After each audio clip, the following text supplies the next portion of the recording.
What's up, man? I'm Elliot Monroe. I recently got into crypto like 6 months ago. I had a couple questions for you because I've recently been challenged by one of my friends. I mean, he talks about value over quantity.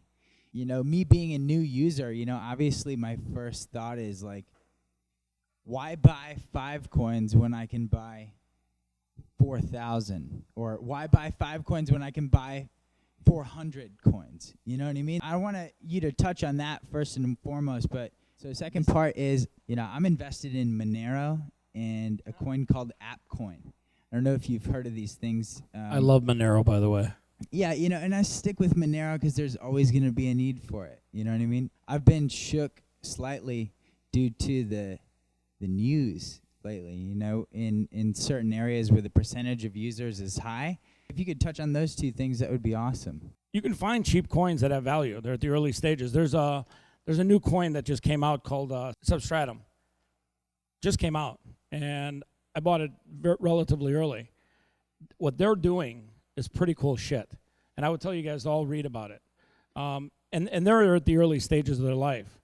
Look at another coin like Dash, has a $10 million a month marketing budget, a really well set up, structured support foundation behind it, and they're going to be a very successful project for a long time coming. Same thing with Monero. Monero's got a great group behind them. Their developers are top notch. So all these other projects these coins are more costly, but they're also more valuable. They have more liquidity. The odds of them sticking around are higher, and value can be the type of tech that you're investing in, the team behind it, and also its roadmap. What does a roadmap look like?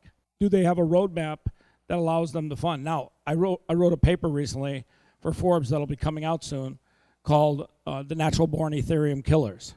And I targeted five Ethereum killers this year that I think are going to ultimately replace Ethereum. Companies like Tezos, Cardano, EOS, Neo, XLM. And XLM is going to launch 40 ICOs on their platform.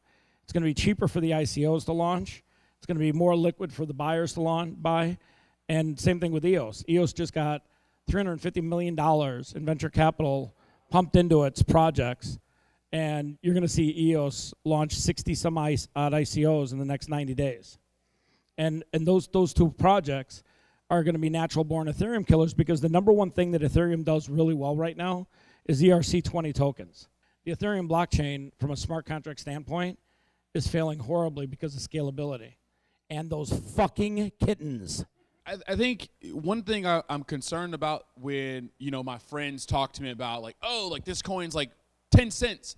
I go, you're talking penny stocks now, right? The value of an Apple, a Google, Microsoft, a Dell, etc., compared to a random Philadelphia-based 14 cents coin. Which one? Because I can buy 10,000 of this like rando Philadelphia company, but I can only get 3 Apple shares. Which one has more likelihood for sustainability? But then you have to worry about if I'm in this rando 10-cent token, what's liquidity like? When that hits 5% down, everyone and their mother starts to run to liquidate. And what happens after that? Oh, the exchange suspends trading. Or you can't get your cell filled. Now what do you do? By the way, I want to share something with everyone. One of the largest exchanges out there is Bittrex. Raise your hand if you're familiar with them. Something you may not know that I'll share with you. Over the next 30 to 90 days, they've had the SEC in their offices for the last 15 days. They are going to eliminate almost 100 tokens off their platform. And these are tokens that, because they're a U.S. exchange, do not pass the Halsey test. So Halsey test basically is a couple of questions that the SEC puts in front of every token to define, is this a security or is this a utility? 100 of those tokens that are out there that swear they're a utility don't pass the Halsey test, and Bittrex won't take the liability of having them on their exchange. So you're going to see a lot of them go away. Now, when they go away from Bittrex, one of them recently got hammered is called Metal, MTL. And without that liquidity, Metal went from a $10 to $14 coin to where it's dying in the $5 range. When you take away that liquidity from 100 of these tokens, if you're in it, you're in trouble. you're gonna have a really tough time getting out. So be very aware that a lot of these tokens that have cheap acquisition and big bang potential also can go away in a heartbeat.